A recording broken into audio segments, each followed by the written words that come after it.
Muy bien, así que buenas tardes, hermano, o buenas noches, Dios me les bendiga.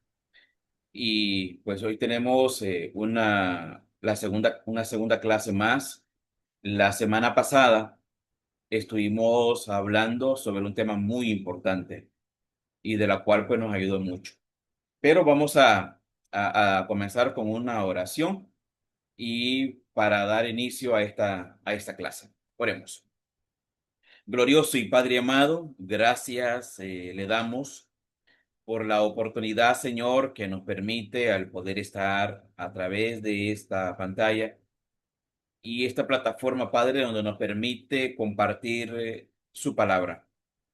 Abra siempre, Señor, cada corazón, cada mente, y que siempre, Señor, usted nos ayude a crecer y a seguir, Señor, en esta transformación de nuestra vida espiritual.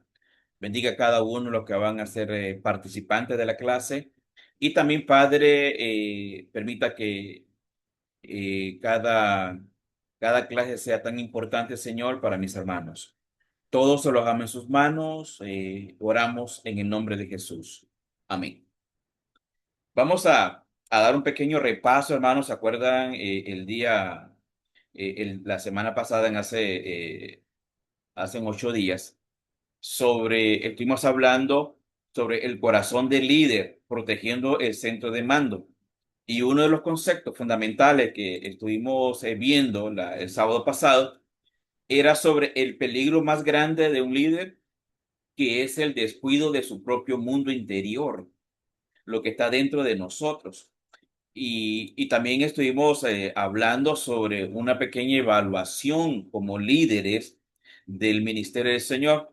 Estuvimos evacuando ciertos temas importantes sobre la identificación de la necesidad, identificándonos nosotros mismos, eliminando las excusas y también viviendo conectados con Dios, hacer frente a la oposición y también delegar autoridad sin ningún miedo, que se puede fracasar o no se puede fracasar. Y el último es sobre trascendiendo a otros. Y creo de que una de las cosas fundamentales, lo que estuvimos hablando la semana pasada, es que el centro que toma nuestra vida cuando tomamos decisiones, y el estándar de liderazgo divino es cuando le damos la autoridad a Dios que domine siempre nuestra vida.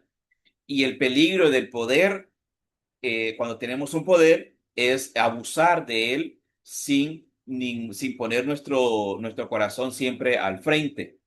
Y también algo que estuvimos hablando el sábado pasado es sobre la responsabilidad del cristiano, cómo guardar nuestro corazón. En la antigüedad estuvimos haciendo de que en las antiguas ciudades, cuando antes de Cristo, hacían grandes torres para poder vigilar la ciudad, que los enemigos poder verlo de una larga distancia, para poder defenderse y estar a la vanguardia. Y de la misma manera debe ser el cristiano, manteniéndose en esa vanguardia para protegernos siempre nuestra vida espiritual. Entonces, hermano, ya haciendo un pequeño resumen de lo del sábado pasado, ahora vamos a presentar nuestra clase de hoy.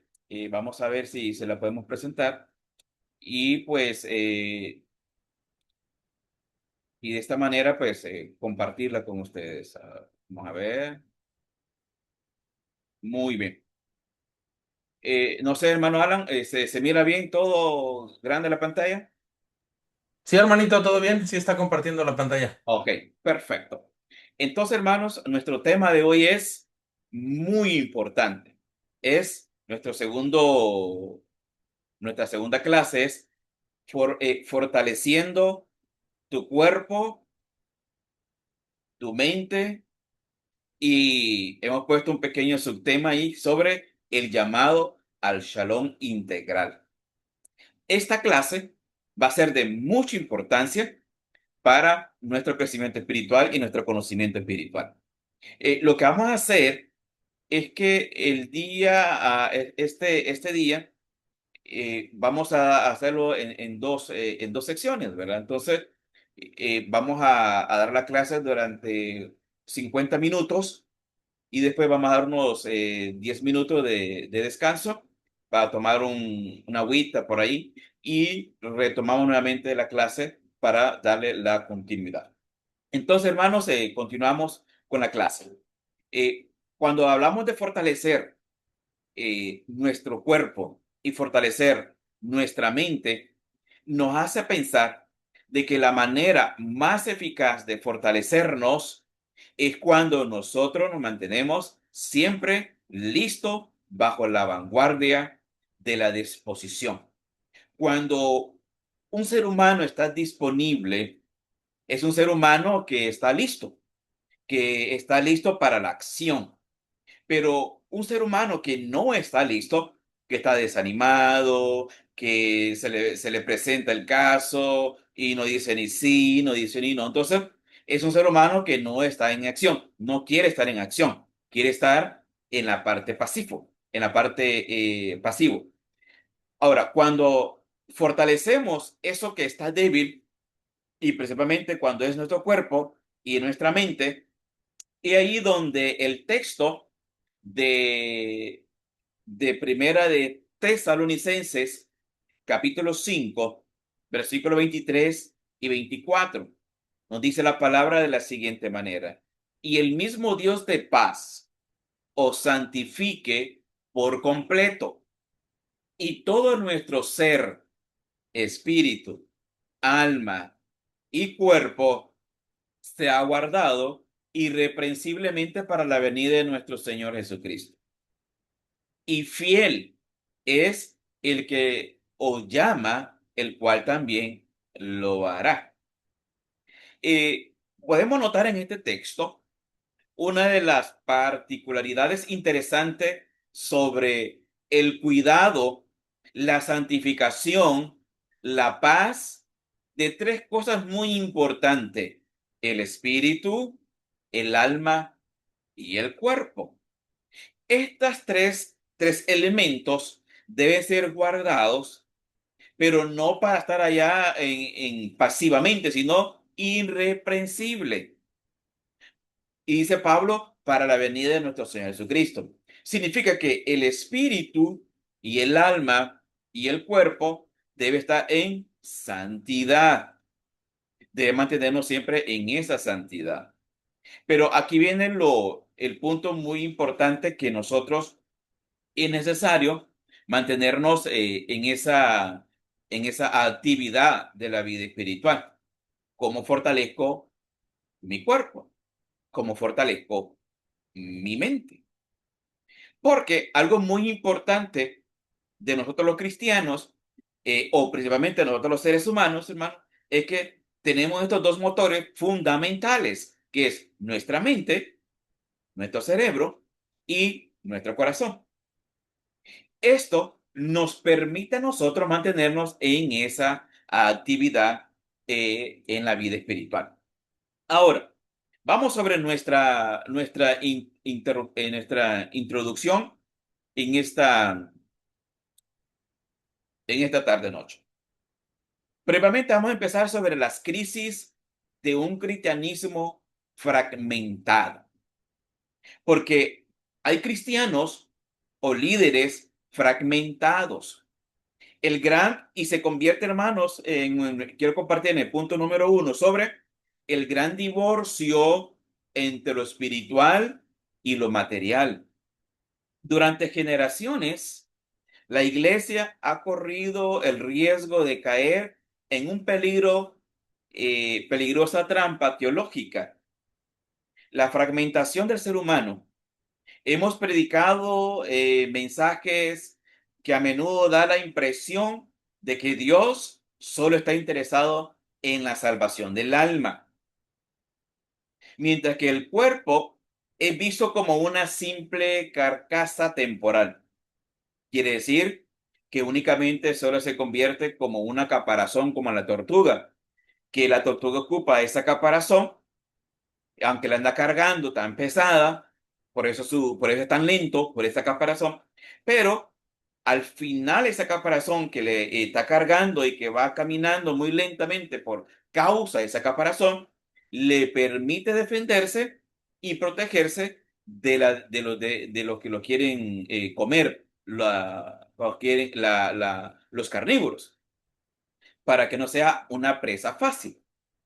Entonces, hermano, lo que le quiero decir es que muchas veces creemos que el cuerpo es visto como una simple carcasa temporal, o en pocas palabras, un estorbo, o peor aún, el enemigo de la vida espiritual.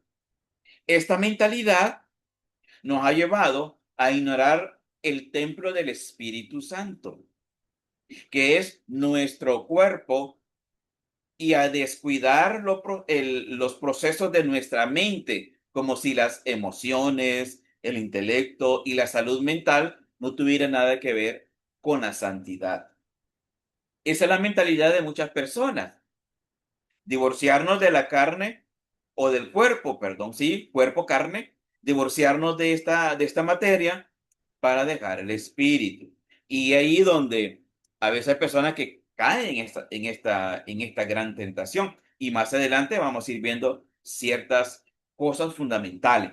Recuerden que cuando leemos la carta del apóstol Pablo que estuvimos leyendo en Primera de Tesalonicenses, especialmente su oración final a todos los cristianos de Tesalónica, descubriendo algo sobre la parte teológica radicalmente distinta. Pablo dice que Dios salve sus almas y ojalá sus cuerpos resistan.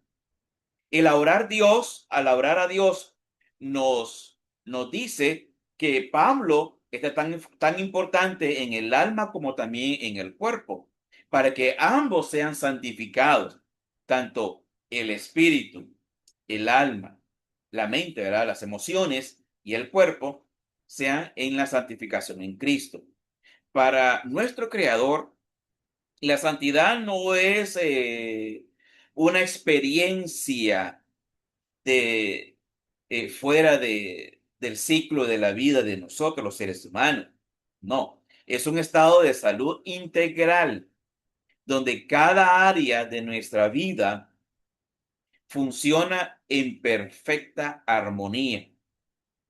Como por ejemplo, cuando levantamos la mano. La levantamos porque nuestro cerebro le da orden al cuerpo a levantar la mano. O cuando caminamos, el cuerpo le da orden al cuerpo, el cerebro le da orden al cuerpo para poder mover las piernas y poder caminar. Entonces, todo funciona de una manera funcional, bien en armonía. No, la pierna se va a rebelar y le va a decir al cerebro, no, no quiero caminar, pero el cerebro le está dando órdenes, entonces va a caminar. Por ejemplo, hermano, cuando nosotros queremos, hay una gran distancia muy larga y decimos, no, hay muchos kilómetros que caminar, yo no quiero caminar. Psicológicamente en nuestra mente se mete de que el camino, la carretera donde vamos a transitar está muy largo. Entonces, el cerebro hace que el cuerpo se convierta en perezoso. Entonces, no le permite caminar. Otra cosa importante, hermano, sobre lo que hoy enfrentamos una de las cosas muy importantes, quiero compartir este punto número 2 sobre el peligro del colapso silencioso. Cuando hablamos de este punto, hermanos, hoy nos podemos enfrentar a una epidemia de colapso silencioso dentro de nuestras comunidades donde nosotros vivimos, realmente en nuestra comunidad interna de fe. Encontramos cristianos con amor sincero por Dios, pero cuyos cuerpos están destrozados por el descuido, la mala gestión del estrés, la falta de descanso elemental. Encontramos líderes y cristianos eh, por falta en este descuido como padres de familia, mentalmente cansados, exhaustos, cuyas mentes se han convertido en campos de batalla, donde la ansiedad, el agotamiento, realmente el agotamiento crónico, y el desánimo han tomado el control. Yo no sé si en algún momento usted, hermano, se ha sentido desanimado, ¿verdad? Por ciertas cosas que han pasado tanto en la parte personal, familiar, o en la parte colectiva, en la parte social, ¿verdad? En nuestro entorno, o al vecino, o nos hemos peleado con el vecino. Entonces, muchas veces nos sentimos desanimados por ciertas expresiones que nos han tirado por ahí un hermano en carne, o un hermano en Cristo, o en la iglesia, ¿verdad? Entonces, cualquier sea nuestra situación, muchas veces nos sentimos desanimados en nuestra vida. Y nos podemos hacer una pregunta, es, ¿por qué ocurre todo esto? ¿Por qué ocurre la ansiedad, el agotamiento, el desánimo, el descontrol de nuestra vida? ¿Por qué sucede este tipo de cosas?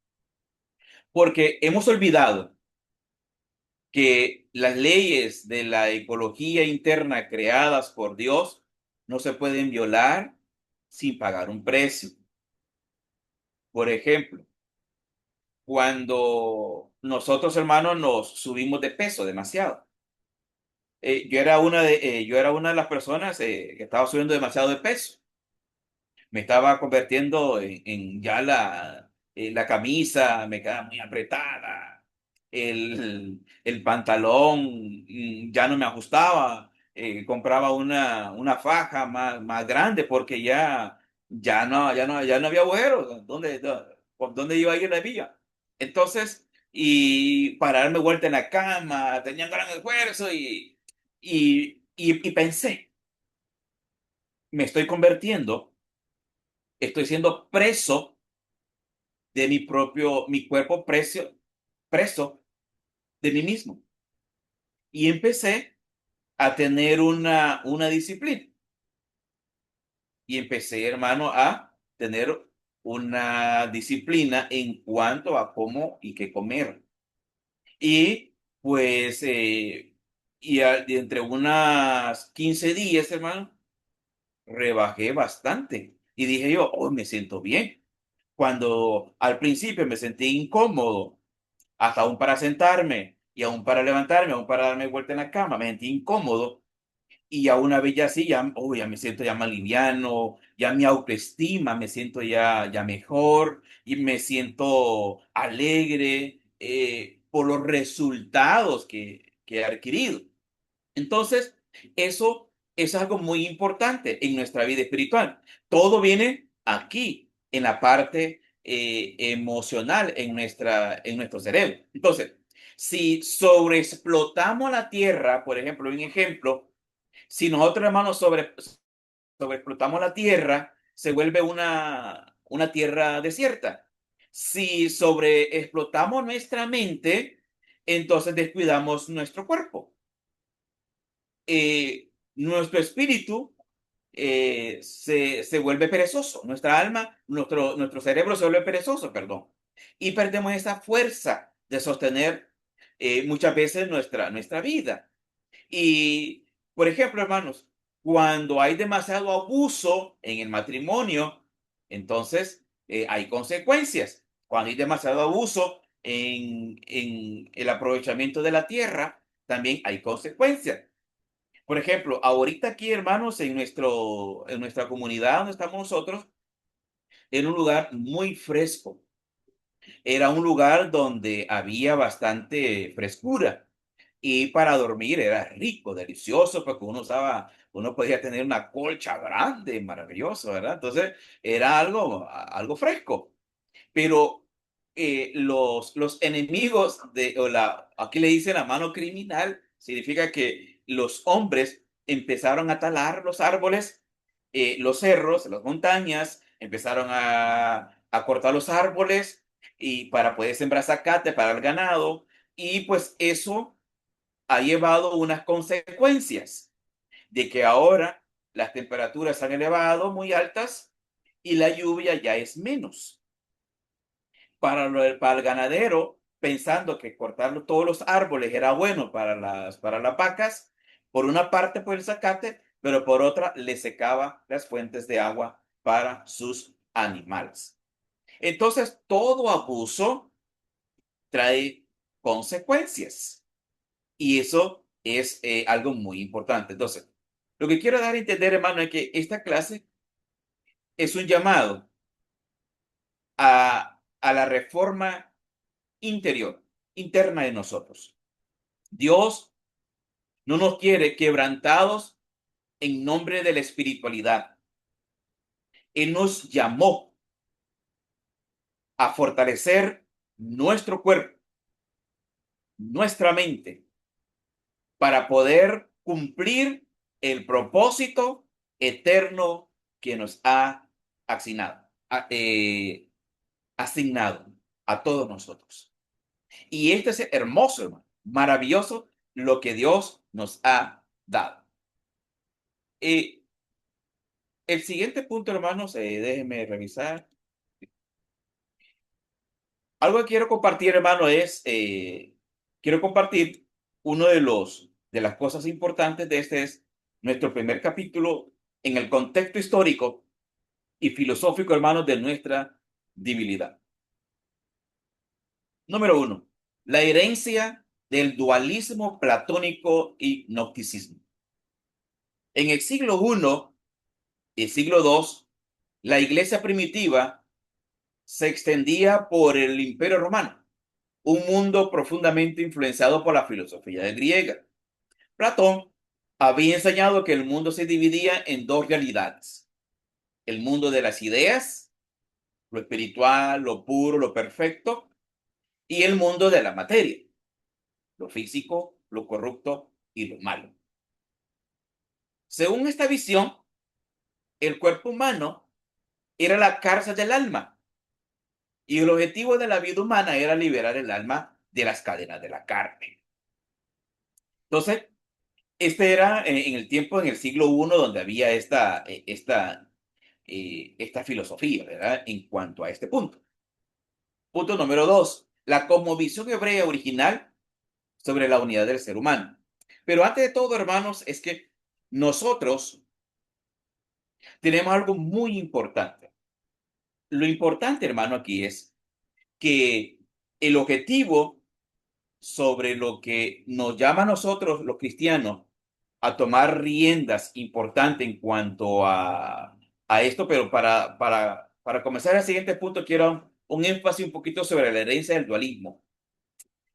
Esta filosofía de Platón se dio origen, hermanos, bajo una herejía llamada el gnosticismo, que afirmaba que como la materia era completamente mala, perversa, entonces lo que se podía hacer con el cuerpo no tenía importancia en lo espiritual.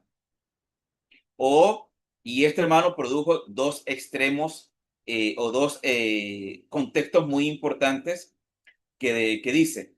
Uno es el ascetismo extremo. El exentismo extremo, hermanos, decía de que el castigo y desprecio del cuerpo mediante el hambre voluntaria, la falta de sueño, el maltrato físico, creyendo que la debilidad corporal equivalía a la pureza espiritual. También en el siglo, por ejemplo, en el año 320, 325 a 328, existían hombres que querían el alma o purificar el espíritu, sí, purificar el alma. Y la manera de purificar el alma era castigando al cuerpo. Realmente lo practicaban los monjes.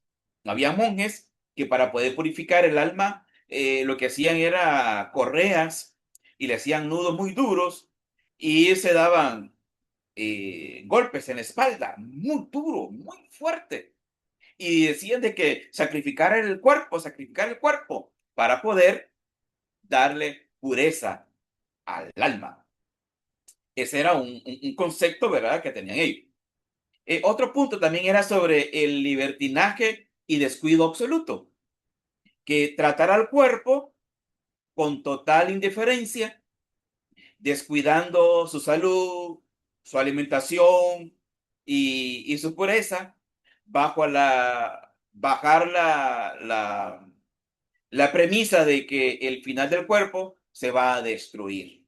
Bueno, este cuerpo es de la tierra, pues va a la tierra, entonces hay que maltratarlo, hay que descuidarlo, hay que mal alimentarlo, hay que quitarle todo. Entonces, tenían ese concepto. Pero, lamentablemente, hermanos, el cristianismo occidental absorbió parte de este dualismo de manera inconsciente hasta el día de hoy. Muchos cristianos, entre comillas, podemos llamarle así, sienten culpa cuando se toman un día para descansar o cuando invierten tiempo para su salud física o cuando reconocen que necesitan ayuda psicológica para su mente.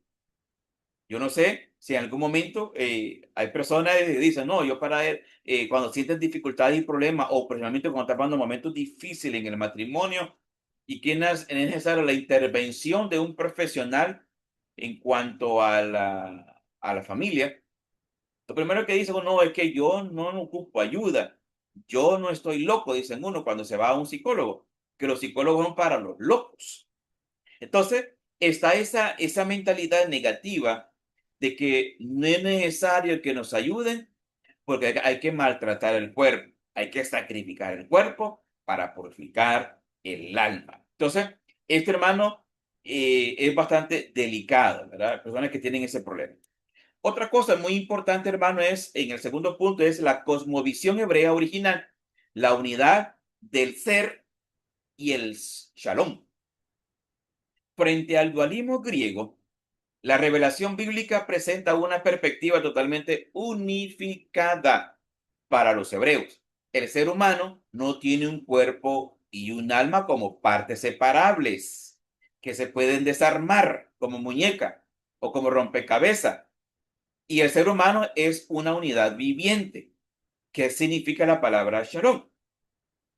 Su significado, hermano, de shalom va más allá de la ausencia de la guerra. Recuerde que cuando había guerra en aquellos tiempos y había paz, le decían, verá, shalom, que implicaba un deseo de bienestar integral en cuanto a la salud, armonía, plenitud y tranquilidad interior para la persona que lo recibe. Este era concepto, hermanos, cuando se le decía shalom, bienestar, salud, armonía, plenitud, tranquilidad, o en pocas palabras, paz. Así, para la persona que recibe esa información. Por ejemplo, hermano, cuando usted va caminando con alguien, o un hermano, usted le puede decir shalom. Entonces, es paz, paz para ti. Entonces, ese es lo que significa. Pero vamos un poquito más atrás sobre el concepto, hermano, que el cuerpo no puede separarse eh, del alma. ¿Por qué? Cuando el Génesis relata la creación del hombre, dice que Dios formó al hombre del polvo de la tierra. Yo he puesto, hermano, que puede ser dimensión física. Y sopló en su nariz aliento de vida, dimensión espiritual. Y el hombre, hermanos, algo muy importante, pasó a ser un viviente.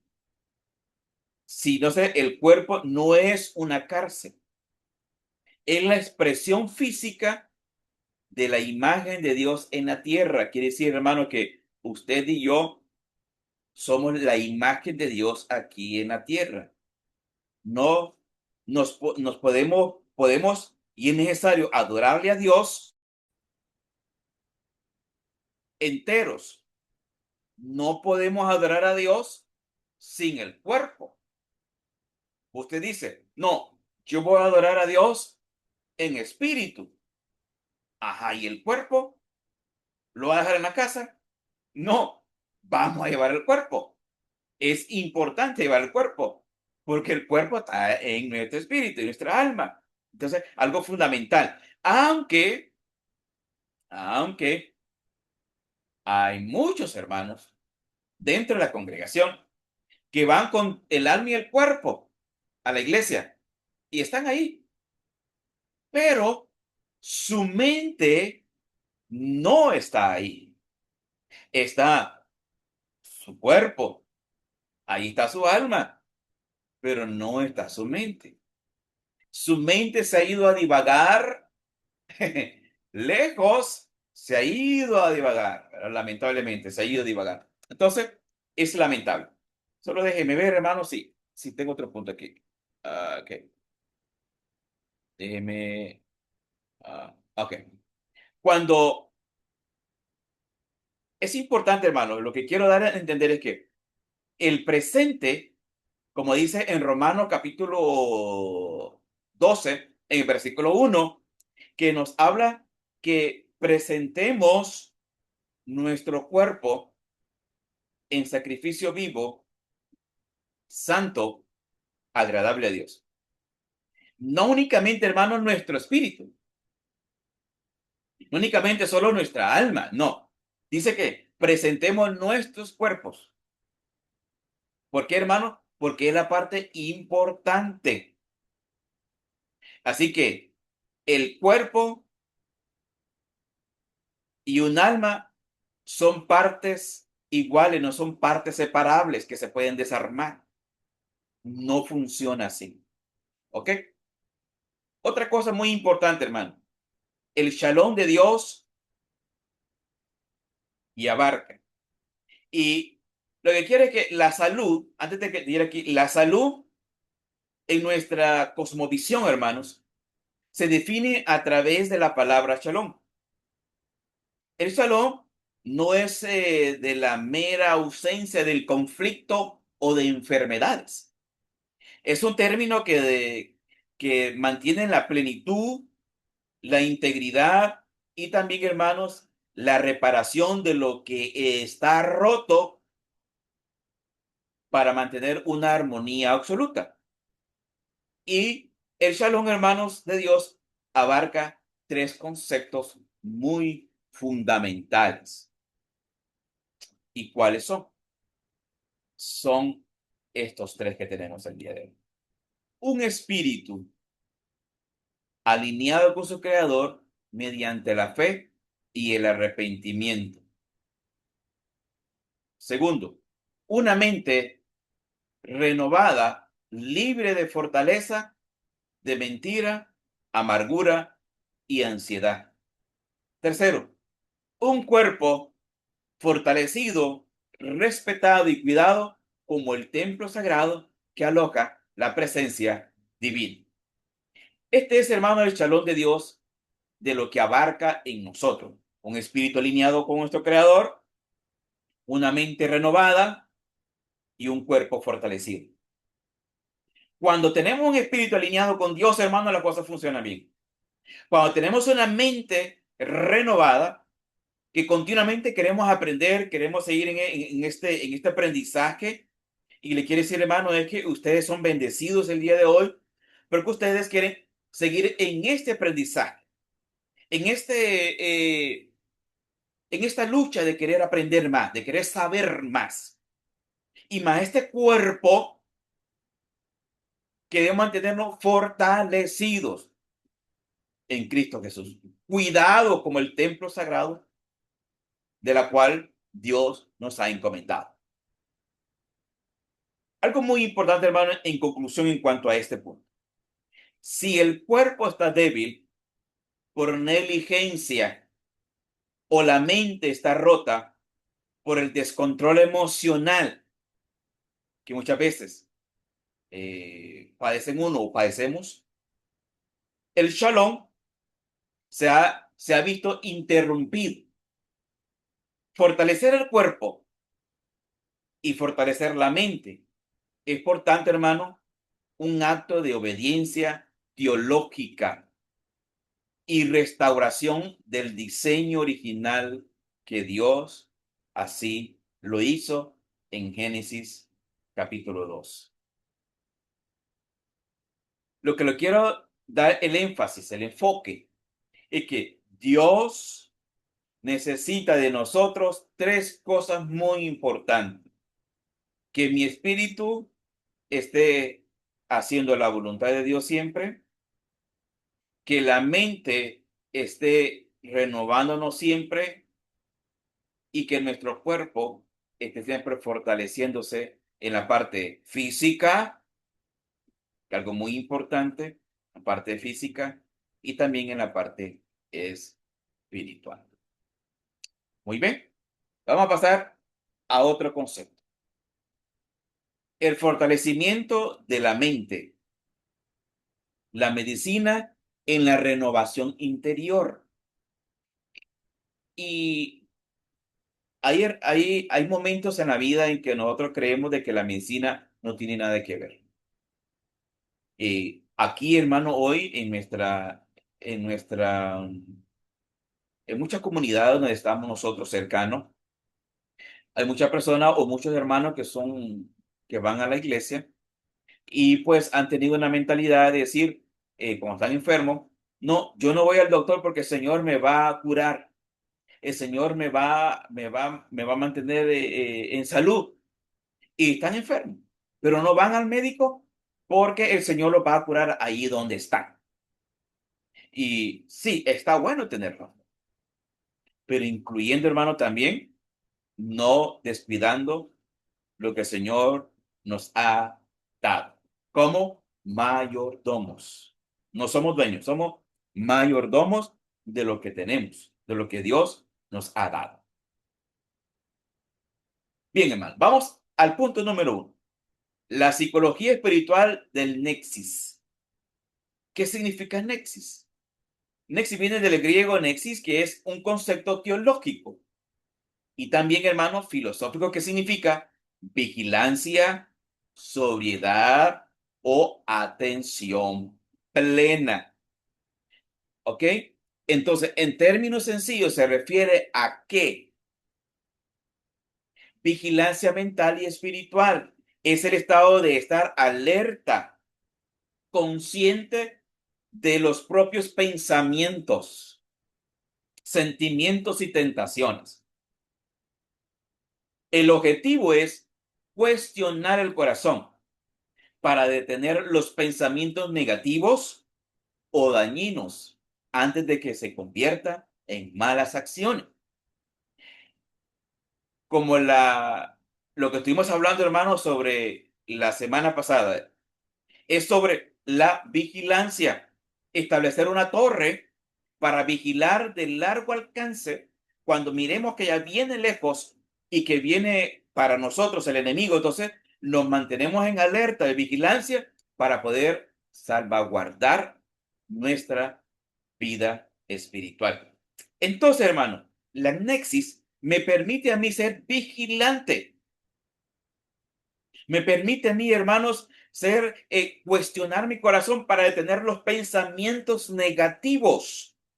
Hay momentos, hermanos, que uno dice, no, yo no puedo hacerlo, no lo voy a lograr, no creo que lo logre. Eh, y creo, hermano, que sí podemos lograrlo. No podemos decir, no puedo levantar esta roca si no lo hemos intentado para poder levantarla. Sí podemos, tenemos el poder para hacerlo. Que no queremos es otra cosa. Por ejemplo, hermano, podemos dar una buena enseñanza en la iglesia. Podemos dar una buena enseñanza.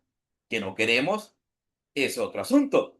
Podemos, porque para una enseñanza, hermano, necesitamos que leer las escrituras, hacerles sermón, tener mi propio criterio, lo que yo creo, lo que yo pienso del texto y también leyendo el contexto de ese texto. Y me permite a mí crecer y poder hacer las cosas. Eh, Cuando recién convertido a ser cristiano, voy a contar una experiencia personal antes de ir al receso. Fíjense que, hermanos, que recién convertido yo tenía por lo menos una semana de haberme convertido, de haber bautizado para perdón de mis pecados.